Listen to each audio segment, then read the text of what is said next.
You can't get your paddle to get close enough to the bowl in your professional 600 mixer?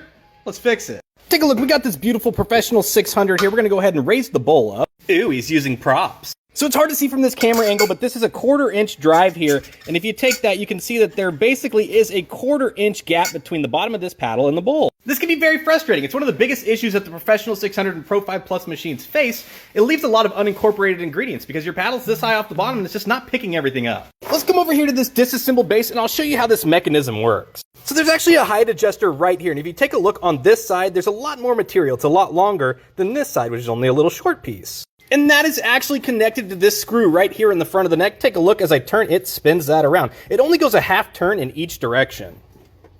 So if you take this screw and you turn it all the way to the right, that means that the longer portion of that adjuster is on the bottom side. So when these arms come up, they actually contact the longer portion of that, preventing the arms from coming up further. Now inversely, if you turn it all the way to the left, the short side is on bottom, so it allows the arms to come up just a little bit further. Take a look here, it's turned all the way to the left, that's how close these arms can get to the top. And when it's turned all the way to the right, there's a substantial difference.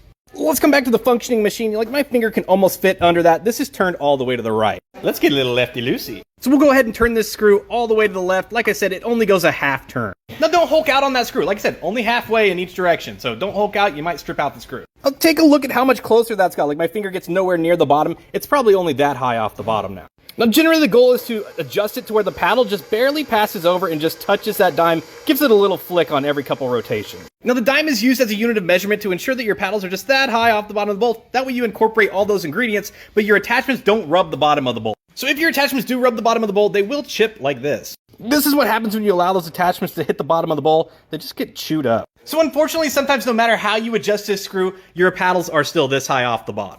And unfortunately, there's really not a whole lot you can do about that yet. So we actually do have a product in manufacturing right now that we invented that is going to help with that spacing issue. So be on the lookout for that. In the meanwhile, though, there is one thing that you can do, and that's adding a spring and washer to this beater shaft right here. So take a look here. This has a spring and washer on it. It takes quite a bit of tension to actually push this up. But without it, it's actually very easy. Simply hitting some dry ingredients will actually cause this paddle to lift up and then just create more space in between there. But the spring and washer will hold downward tension to keep that from happening. And lastly, you could always throw on a beater blade. So the beater blade is actually a silicone edge beater. Take a look at that. Look at that contour. So the silicone on this edge of the beater actually adds a little bit of length to the paddle.